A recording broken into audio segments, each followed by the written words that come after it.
The sign here, the sign on this cap. So there is a symbol that sits quietly on Bola Ahmed Tinubu's cap, a mysterious mark that sparks questions, debates and wide theories across Nigeria, but few know the true story behind it. Let's take a trip back in time to uncover the truth. When Tinubu first entered the political arena as the governor of Lagos State, there was no sign stitched to his cap. On that day, he proudly swore in his first commissioners and advisors. His cap was blank, just a simple piece of traditional wear, unmarked by an emblem.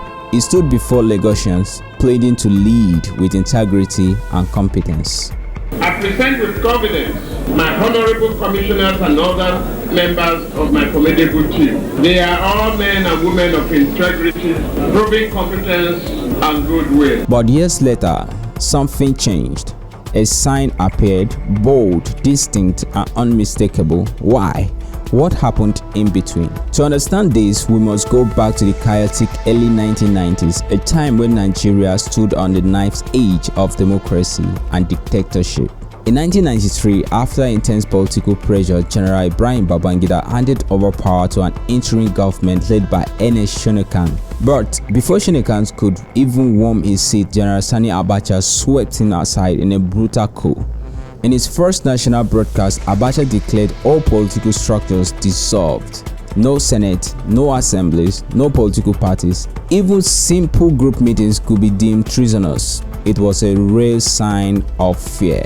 Fellow Nigerians, consequently, the following decisions come into immediate effect. The state executive councils are dissolved. All local governments stand dissolved. The National Electoral Commission is hereby dissolved. All processions in any part of the country are hereby banned. Any consultative committee, by whatever name called, is hereby proscribed. At that time, Tinubu was a serving senator. With the Senate dissolved, activists like Tinubu were left vulnerable to immunity. No immunity, no protection, and no court strong enough to save them from Abacha's iron fist. So you want to cover and preempt any fallout of that investigation? Many went underground. Some, like Tinubu, had to flee for their lives. The streets were already boiling. Months earlier, Nigerians had taken to the streets in anger after the annulment of the June 12, 1993 elections, an election widely believed to have been won by MKO Abiola. Protests erupted, chaos spread, Babangida was forced to step down, but the nightmare only deepened under Abacha. Amidst the turmoil, Abiola continued to fight for his stolen mandate. His defense landed him in prison. The regime tightened its grips, silencing opposition with jail cells, guns, and fear. But Nigerians did not stay silent. In secret, brave men and women, including Tinubu, Anthony Enahoro, Wole Soyinka, and many others, formed the National Democratic Coalition, NADECO. Their mission was clear: push Abacha out and restore democracy. But this was treason in the dictator's eyes. NADECO members became hunted. Many were arrested, others had to vanish to survive. As I've been saying just now, Abacha never governed the country. Yes, he terrorized the country. He bullied the country. He had power. He had no authority. He was able to torture. He was able to kill. He was able to take hostages.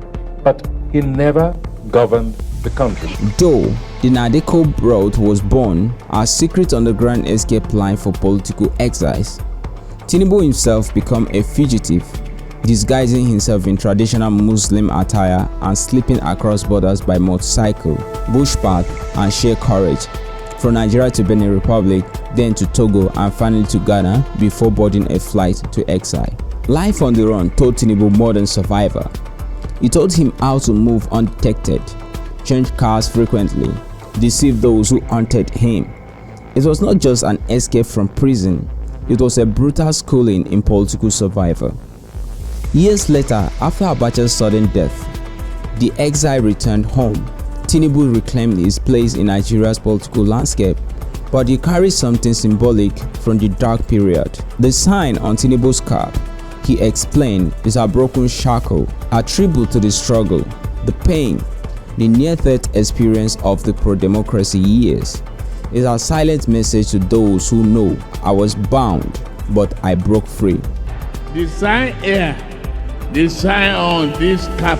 Some have speculated that the symbol looks like the Yoruba Oro emblem, but a clear look revealed that the traditional Oro symbol is circular, unlike the figure 8 or chain-breaking design on Tinubu's cap. Thus, the true meaning lies not in the ancient tradition but in modern sacrifice. It is the story of a man who fled bullets and dictators, who slept with one eye open, who traded comfort for freedom, not just for himself but for an entire nation's dream of democracy. The next time you see the mark on Tinubu's cap, remember, it is not just a fashion statement, it is the scar of a long dangerous journey towards a new Nigeria.